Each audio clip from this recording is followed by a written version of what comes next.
Bloomberg Audio Studios. Podcasts, radio, news. This is Bloomberg Businessweek. Insight from the reporters and editors who bring you America's most trusted business magazine, plus global business, finance, and tech news. The Bloomberg Businessweek podcast with Massar and Tim Stenovec from Bloomberg Radio. You all know our next guest from the podcast On with Kara Swisher and Pivot. You see her on CNN, where she's a contributor. She's also a former contributing opinion writer for the New York Times. She co-founded the tech news site Recode. And then earlier in her career, she was also a reporter for the Wall Street Journal, where she founded the tech news site All Things D. And she was a reporter at the Washington Post. All right, everybody. Her new book is Burn Book, A Tech Love Story. It details her more than 30 years covering the tech industry. We are delighted to have with us journalist and author Kara Swisher, joining us now from Chicago. Hello. To say that we love the book is an understatement. I think Tim and I both listened to it as audiobooks, so it was fun to hear you narrate it. We want to get into the book, but you're welcome. We'd be remiss not to kind of ask you about kind of the broader, tech outlook, if you will, and some of the stories, whether it's the Reddit IPO, whether it's TikTok banning in the US, whether it's Apple and Google getting together on AI. What is it that you kind of find really, really interesting right now, and that you think investors and like a Bloomberg audience or the audience at large should really be paying attention to? Sure. Interestingly, I'd have to tell you something about that book. The audio version is selling double the amount of the print version. Wow. It's on the bestseller list. So it's really interesting. So that, to me, since my last book, which was 25 years ago, is a really interesting trend. Obviously, I do podcasts, so people like listening to me. So did you narrate your other books, though, Kara? I did, but nobody was listening. So I wonder if it is the podcast. There was no effect. iPhone. Remember, there was what's no funny? iPhone. So I listened to it on Spotify, which you can now listen to. So you can listen to it for free on Spotify if you're a subscriber. Carol bought it on a different service. Audible. Does it matter to you how someone listens to it? I get paid no matter what. I get paid that's all we the care time. about. Okay.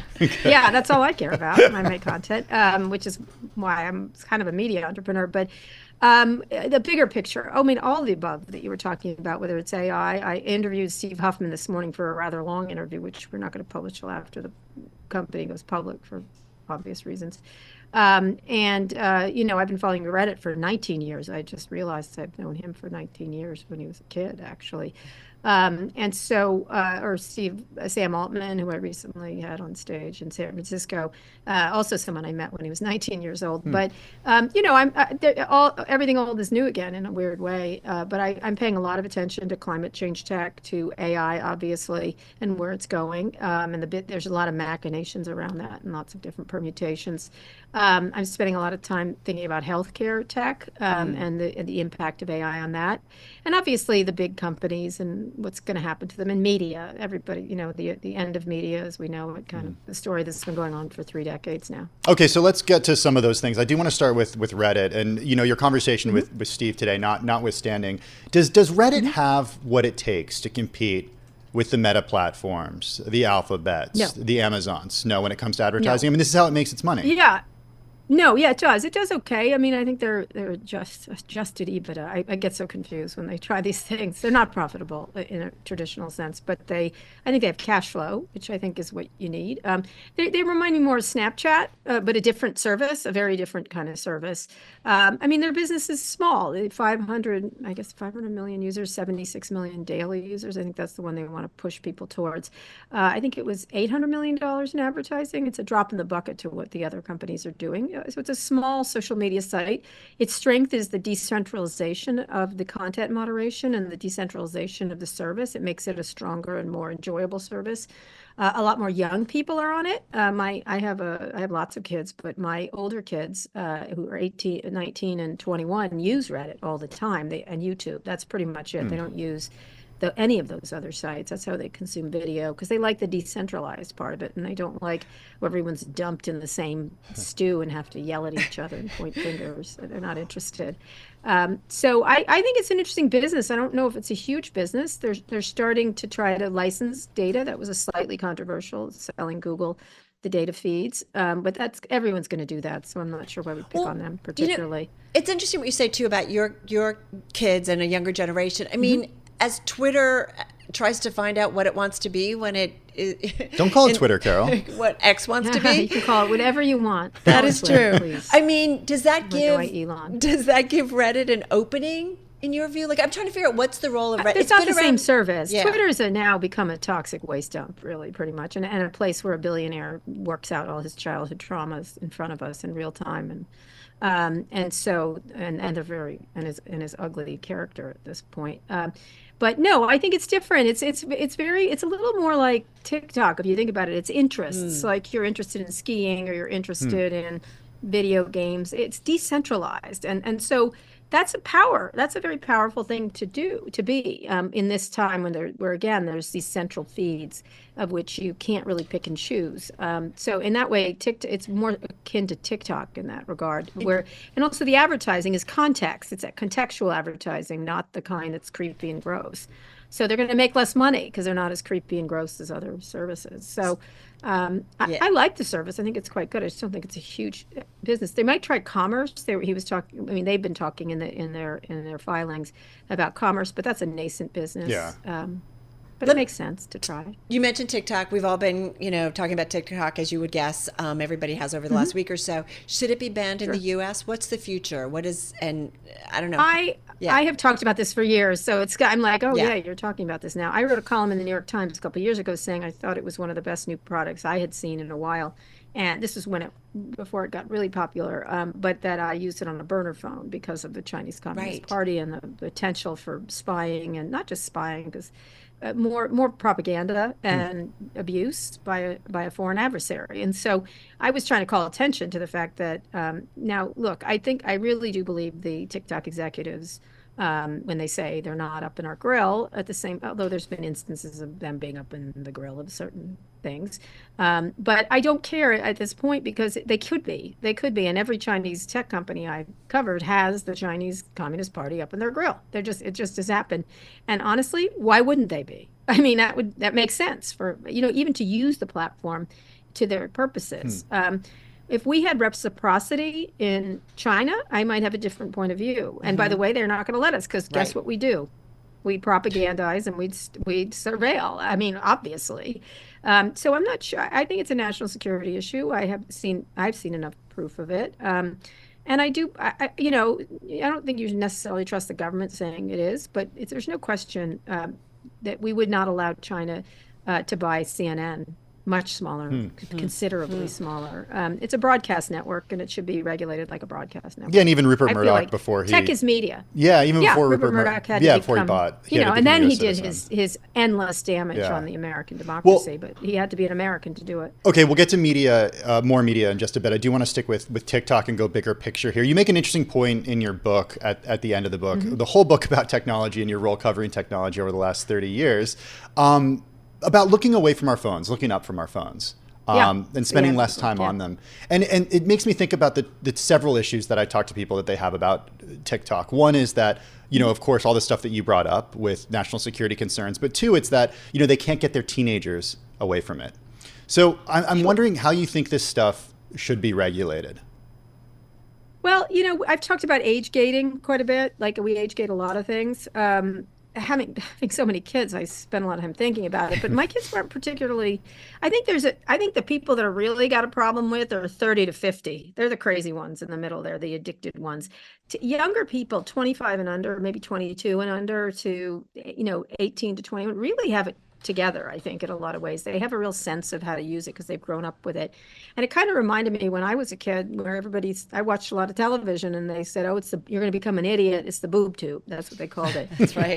And they did. And you sound like my dad. Melt your brain. Yeah. Don't watch the boob tube. And was that time wasted? I don't know. Video games didn't turn out to be as bad. They're addictive. I think this stuff is very addictive in a different way from either of those two things. And I think it isolates and other things. So we need to understand what's happening by getting data from these companies, which they don't want to share unless a whistleblower gives it to us. But I think they remind me a little bit of cigarettes. So I think there should be warnings. I think there should be age gating.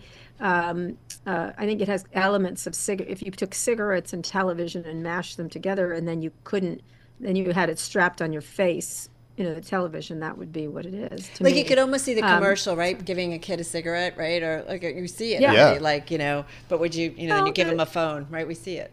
It's media on steroids, and so we have to think about it. And of course, we're addicted ourselves, parents. So it's not the whole. And more importantly, you need to have it to work. You can't not have it. So it's a cigarette you cannot not smoke, right? So and kids increasingly anyway, need it for school. Like you can't even pull it away because School. of so much that's being done.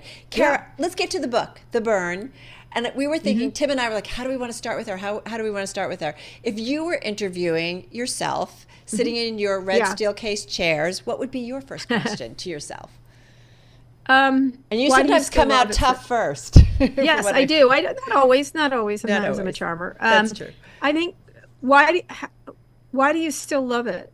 Why do you still? Well, no. If you want to be tough to me, are you obsessed with Elon Musk? Are you? So are you? No, he's obsessed. He's obsessed with me. He's the one that. And listen, did you see the blurbs on the blurbs? We did. Yes, we I didn't- did. Yeah.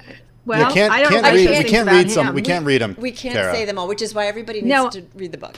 I know. What I did is I replaced blurbs with nasty things tech boys say about me, and I very used funny. it for marketing. Because if they want to strafe a woman, great. I'll use it for selling my book. That sounds good to me.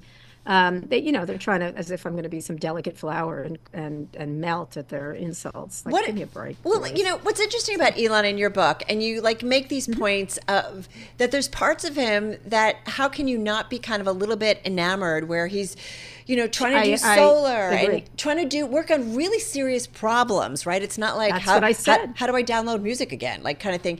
And you do have Yeah. your P2P ratio, which you can't say. People have to read the book to understand what Yeah, it is because sorry. this is a clean show. But so how do you cross like these people who think differently and yet there are some real big concerns? Well, Or Elon he's specifically. a case study in someone who's lost the narrative rather significantly. Why The did he reason- lose it, do it's you int- think, in your view? I don't know. I'm not his mama. I think I think COVID played a part in it. I think he's a perfect example of that age range, sort of. I guess it's 30 to 60. He's a little older than that, which makes you wonder how he loves the boob jokes at that age, at 52 or 53, whoever he is. I think that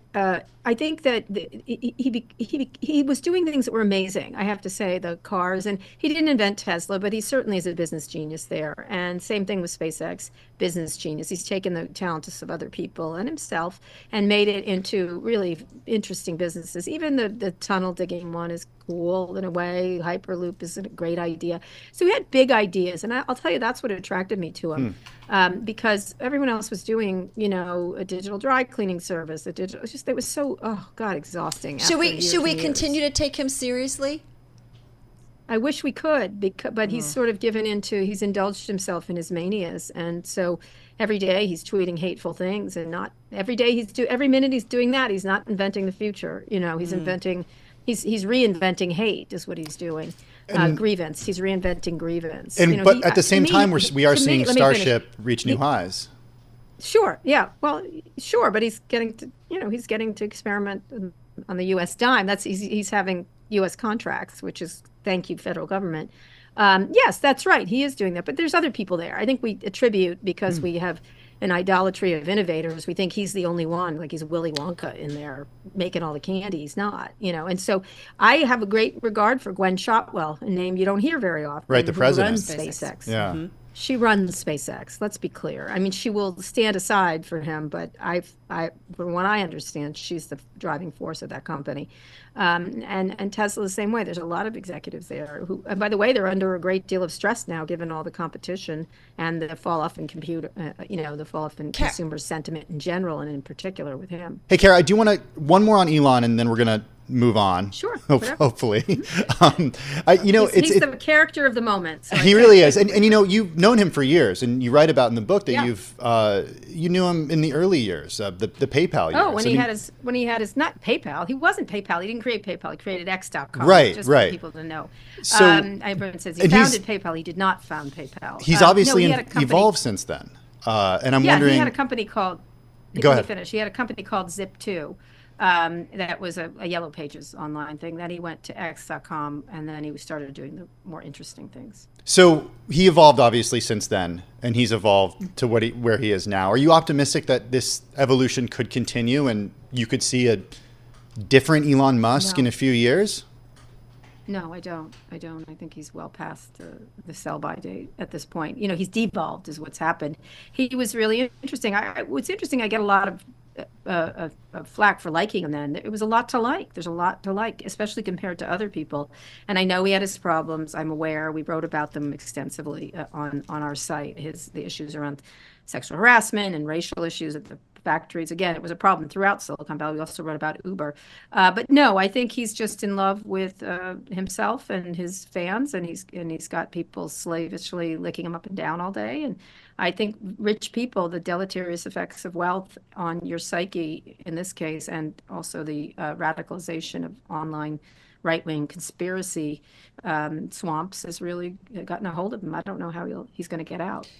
Hey, Kara, before we go any further into the book, in the book, you talk a lot about, obviously, the tech industry, the folks you've, reported on, talked to, but you also talk about your dad and his passing, and you were very young, how that shaped you. You also talk about your conversations with Steve Jobs. A lot of this just kind of resonated with me and really struck me on just, the idea of facing mortality in general, how that, both of those, obviously not apples to apples, but how that shaped you as an individual and your professional life, and maybe how you approach things and even report on things.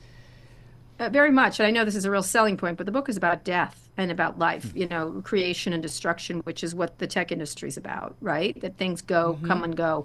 And my own life, I have that resonant with my dad dying at a young age, my wonderful father dying at a young age, and the impact it had on me, which gave me an early sense of mortality that stuck with me, which meant I had no time to waste. I must get things done. I must change and grow and shift because I didn't have that kind of time. And I think Steve Jobs had a similar sentiment in general, and then in particular when he got sick. Most of the things he created that we think of him as famous for, although he had a long career, was in that last few years he lived. The iPhone, just a lot of stuff got created when his mortality was weighing on him.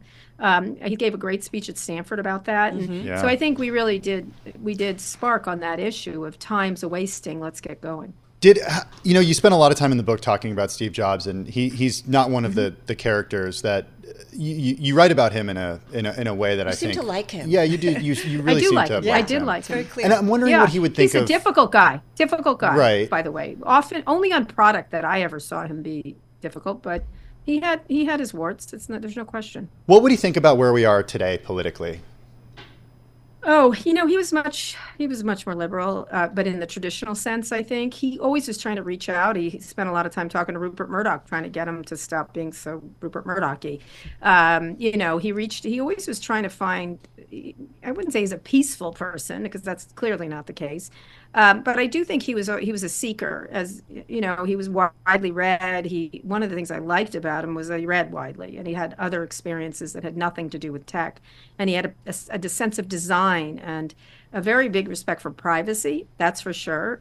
He also could see around corners. Like, he talked about podcasting with me very first of all. He talked about privacy with me very early. Talked about the problems of social media being a really toxic business model early on. And it wasn't just in his self-interest. I think he thought that. I think he would have hated some of what's going on. Some of it he would have liked. Stories that didn't make the book, were there a lot? Lots. It's largely, if everyone's asked me that, I have a lot, and as I'm on this book tour, I'm like, oh, remember that? Or someone will write me, do you remember when I was like, yeah, I don't know. I just, I feel like if I've forgotten them, they weren't important, right? Yeah. Or, I don't have a lot about Yahoo. I wrote a lot about Yahoo's ups and downs over the years, and I just didn't think it mattered at this point. Like, I put in the amount that I thought mattered. Certain companies, there was a company someone mentioned the other day, and I wrote a lot about it, and I was like, oh, yeah, like that. Like, I run thousands and thousands of stories and interviewing thousands of people, and so I don't know. It's gone. Sorry. No, that's okay. But like we talked about Elon, Steve Jobs, Mark Zuckerberg's in the book, Sheryl Sandberg, Dave Goldberg, Bill Gates, Reid Hoffman, everybody who's anyone in the tech industry over the last couple of decades and then some. If you had one person that you could just sit down and just go everywhere and anywhere, alive or not, who would it be? It'd still be Steve. He was the most interesting interview I did. There's a lot of interesting ones I really enjoy. It depends. Satya Nadella I find really interesting because he's had a very interesting life being an immigrant. He has family challenges. His two of his kids have learning issues. And quite severely. He's a real person. I think, I'm trying to think I always like talking to Barry Diller. He's just fantastic. And he's someone who changes and shifts. Yeah. Not just that, he's so smart. A lot of stuff he said when I go back and look at it is spot on. I just did an interview with him about copyright and AI, and he was the first to that, understanding that. I just think he's funny. I just think he's smart. I think he thinks about a lot of things. I always enjoy talking to him. I'm trying to think of who in tech. I like talking to Sam Altman. He's got a very quick mind, and he always did. And it's really developed. I like anyone who developed. I have to say, someone living, Mark Cuban. He's a gas. He's interesting. I love him on Shark Tank. I'm a little obsessed with that show. Beyond that, he's a really thoughtful person and smart. He did a whole thing on DEI on Twitter, and I literally was like, Godspeed, Mark. Like, these people are just going to call you names, including Elon Musk. He's like, you're a moron. He's very thoughtful and has progressed. Kara, I do want to. We only have a couple minutes left, and I wanted to get a few more questions in. You didn't talk at all about this in the book, but politics in San Francisco. I know in the past you toyed with the idea of running for mayor of San Francisco. You were very serious about it at a certain point. Given what's going on in San Francisco now, and your prominence, your love for the city, would you ever consider that again?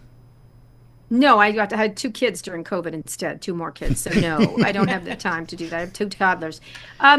Going on in San Francisco, actually San Francisco is solving the problem. Other cities are now suffering from what San Francisco initially, San Francisco is always first, good or bad, right? And so they're doing some innovative things. They're trying to change things. Most cities are suffering because of COVID and the fall off in commercial real estate and the changes in work. And San Francisco got a hit first. And I think look, guess what's happening in San Francisco right now? All the AI companies are there now. Yeah. All the important AI. Everyone's moving back. Done there. Oh, yeah, they are. Oh, the guys who just kicked it in the teeth and then ran off, they're back because it's the best place on earth for innovation still. And so it's the most beautiful place, and we have our problems. We're not running away from it. But we also have it is a magical place, and it always has been, through the summer of love to the gold rush to everything else. It's a physically beautiful place. It always has ideas. And I do believe in analog in some places. And I have to say, in history, it will go down as one of the great important cities of humanity. All right.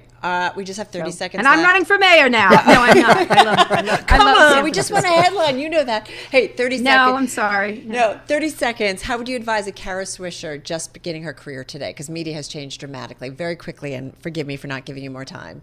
That's okay. Be exactly who you were and are. That's what I'd say. You're pretty good. Amen, sister. Amen.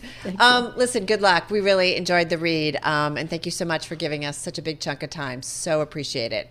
Kara Swisher, everybody. Thank you.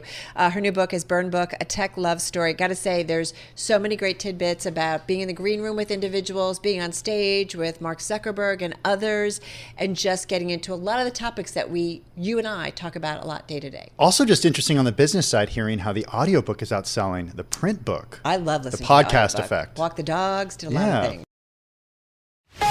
You're listening to the Bloomberg Businessweek podcast. Catch us live weekday afternoons from 2 to 5 p.m. Eastern. Listen on Apple CarPlay and Android Auto with the Bloomberg Business app. Or watch us live on YouTube.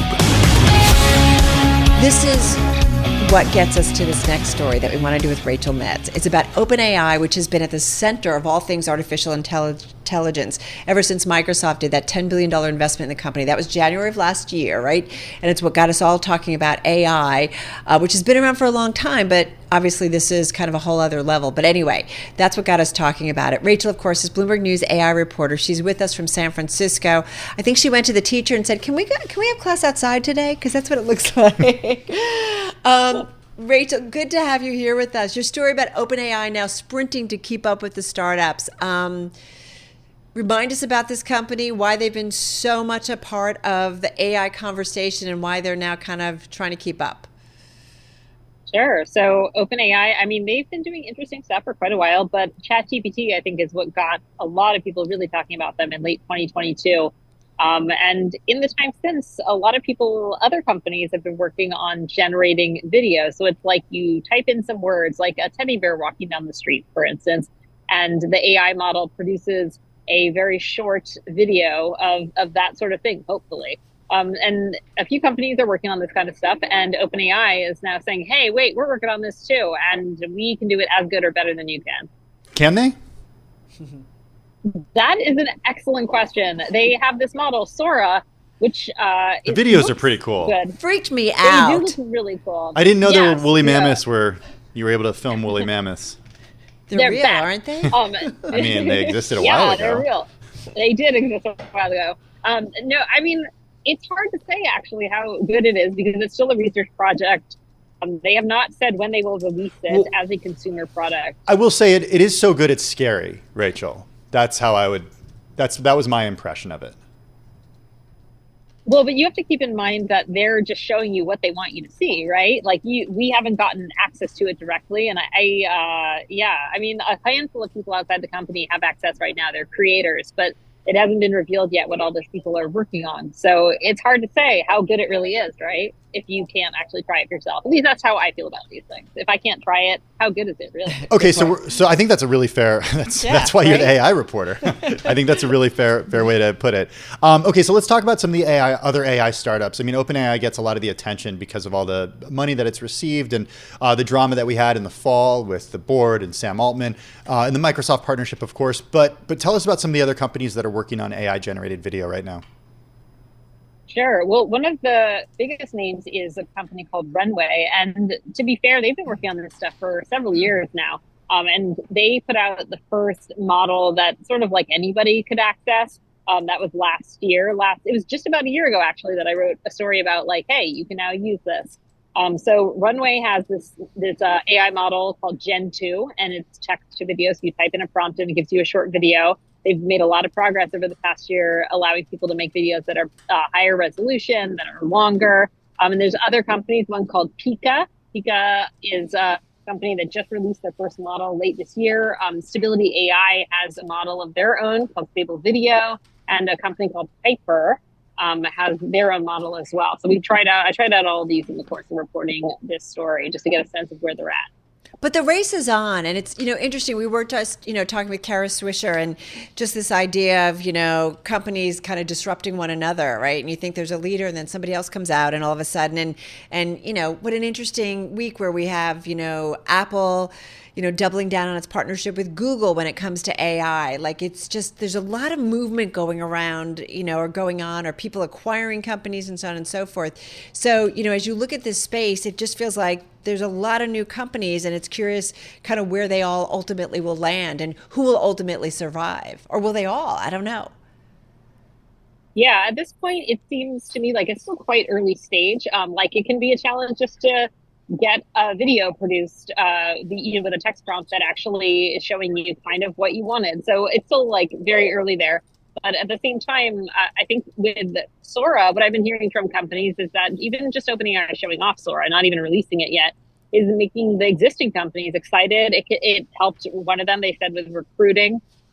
It's just making people interested in seeing what is possible with these tools.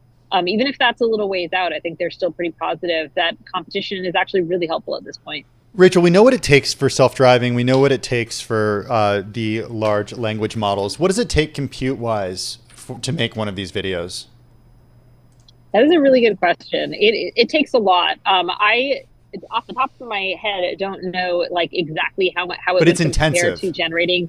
Yeah, to generating like a single image. But you can imagine like a single image is a teeny fraction of what is in a video, right? And if you multiply that out over time, you're getting in orders of magnitude higher for like 10 seconds of video versus like 100 frames of just images. So yeah, it's a lot. More compute, more money.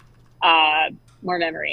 We've actually got the, I think OpenAI saw a video up. And That's a cute dog. It's a cute dog. It's all not real, folks. It was generated. I have to say, Rachel, we're showing it up Are those for cute fish? our YouTube and our streaming folks. Some guy running backwards on a treadmill. When my husband first showed it to me, he's like, hey, honey, none of this is real. Like, it's crazy town, right?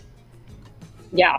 No, that's a really good thing to be hyper aware of as well. It does increase issues related to misinformation too. You're real and your background's real, right? Just tell me that. Yeah, it's fuzzy, but it is real. Okay. So glad that we could check in with you. As always, Bloomberg's Rachel Metz, she's our AI reporter, joining us from the lovely outside area of San Francisco. This is Bloomberg. You're listening to the Bloomberg Businessweek podcast. Listen live each weekday starting at 2 p.m. Eastern on Apple CarPlay and Android Auto with the Bloomberg Business app. You can also listen live on Amazon Alexa from our flagship New York station. Just say, Alexa, play Bloomberg 1130. Let's get to it. We've got a great guest to talk about the market moves and particularly what we got from the Federal Reserve today. And Jay Powell, the chair of course, the Federal Reserve. Katy Kaminski is with us in our drive to the close here. Just about 10 minutes left in the trading session. Chief Research Strategist and Portfolio Manager at AlphaSimplex. Joining us once again, joining us from Boston. Katy, great to have you here with us. So excited. Tell us about the Fed and what we got from Jay Powell and from the FOMC. How do you interpret at some point just kind of the nuances, upping growth estimates, also upping inflation estimates? So how do you make sense of it? Well, I think the commentary was definitely leaving a lot of room for wiggle room. And I think if you look at the voting as well, if there are 10 votes on 3 and 9 votes for 2 or less, that isn't a slam dunk for 3. So I'd say that, they're kind of treading lightly to make sure that they can adjust should we start to see some inflation numbers and also the data start to come in a little bit on the upside for inflation if they need to pause a little bit more. And you've been seeing that in the markets. I mean, especially commodity markets this month have made me pay attention. They were talking about gold earlier. So some of the commodity markets have been moving quite a bit. So Katy, you know I'm going there because back in August, you were on the program. You told us a 10-year at 6% is what we could see. Is that still something in this cycle you think we could see? I think, everything is feasible, but the truth is, I think we're pretty far from that at this point. I mean, I think you'd have to go to a very extreme stagflationary environment. And right now, growth is still very strong. So I think that scenario where you have a much steeper yield curve and you sort of have much higher yields would require something like stagflation. And we're just not anywhere close to that, but everything's possible in certain environments. What's more likely? I'm looking at a 10-year at 427 right now. Is it more likely that we see maybe 5%, or is that something that you kind of rule out at this point? Well, it's going to depend on what happens. My biggest question has been, what does it mean for cutting rates if inflation is still higher? Good point. That's sort of a strange scenario. So if we get into that scenario and inflation is ticking up and, you've been cutting rates on the short end, at some point you might need a little bit of some sort of premium on longer term debt. And so I think that's where people will expect higher yields on the longer end if that's the case. But right now, it looks like things are very much range bound. At least that's what we've seen in the fixed income markets. Is it a little odd or is it Goldilocks? In that the FOMC median 2024 core PC inflation estimate moved up to 2.6% versus 2.4%. So a little bit higher, right? Higher for longer. Like, we get the message. And certainly the FOMC feels that way. Bumping up the 2024 GDP forecast to 2.1% from 1.4%. Estimate for long-run growth path remained at 1.8%, but it just feels like, okay, these are numbers that show the economy is doing okay. But maybe that's what speaks to then the possibility of some of those FOMC members saying maybe it's only 2 rate cuts this year. But can we also say maybe no rate cuts this year? Could the Fed get to that point at some point down the road if things stay strong.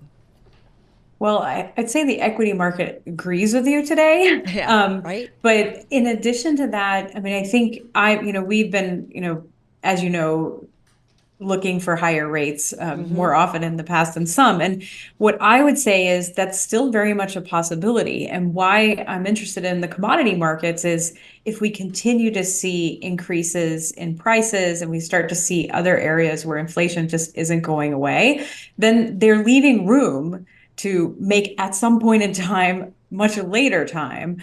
And that's been happening all this year. We keep delaying. It looked a little more likely now, but really there's still always room.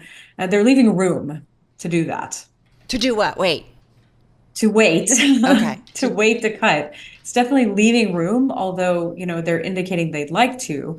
But, I want to see it before I believe it. So I guess Bank of Japan might be a good example of that. It, can take longer than you think. Katy, we know that the Fed is independent, and it's been asked about its independence in the past, independent from political concerns. But we are in an election year, and we had some folks on our air yesterday talking about political concerns as we do get closer to the election and cutting closer to the election. So we have May, June, July, September, and November left in meetings before the election.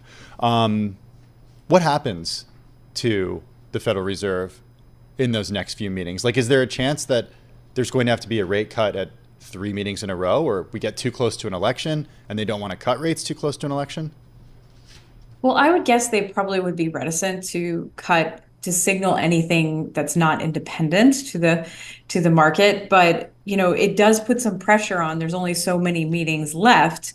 And that's why I said, 9 of the votes were 2 or less, and people focused on the three cuts instead of the 2 or less. And I think you might end up with 2 or maybe 1 or 2, and that would still probably be a step in that direction. But I think around an election, there's just so much uncertainty, and there's also concern about independence.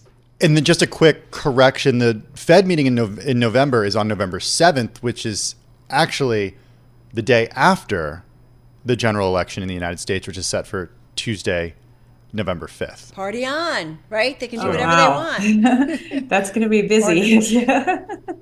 Yeah. No, I mean, I guess they could theoretically, but it would be definitely a very interesting time with, the election ongoing. Katy, is it safe to say that, Jay Powell is not going to come out and say it's appropriate to begin easing at some point this year? I'm going to obsess over this. We're all going to obsess with it. That he wouldn't put that out there if he didn't really believe that it's going to happen? Or can he come back at some point? I mean, he is the Fed chair. He is data dependent. But would he lay that out if he really thought, you know what, we just might not do anything this year? Well, I think they want to cut. It's just they're trying to get enough evidence in the data to do so. So I think there's definitely a desire to cut rates for concern of potential impact on financial conditions. But if they're not seeing enough evidence, like I was saying before, what kind of central bank is going to cut rates when inflation is high? Right. It seems like it could be a policy mistake. So I think they're going to have to tread lightly and continue to look at the data, but they're leaving it open so that they can adjust as they get more information. Hey, really quickly, 25 seconds, what's your best bet right now when you want to play the Treasury curve? Oh, I think right now it's been a little bit against me, but we've been short fixed income, and especially the 2-year. It's not working today, but definitely seeing short signals have been working well. This higher for longer theme has been working well, but outside of treasuries, I think the better place to look is in commodities as well. So gold, commodities, copper, yeah. Okay, I've been moving a lot. All right, listen, Katy, so glad to have you on this Fed Wednesday. Katy Kaminski, be well. Katy is Chief Research Strategist, Portfolio Manager at AlphaSimplex, joining us from Boston. This is the Bloomberg Businessweek podcast, available on Apple, Spotify, and anywhere else you get your podcasts. Listen live weekday afternoons from 2 to 5 p.m. Eastern on Bloomberg.com, the iHeartRadio app, TuneIn, and the Bloomberg Business app. You can also watch us live every weekday on YouTube and always on the Bloomberg Terminal.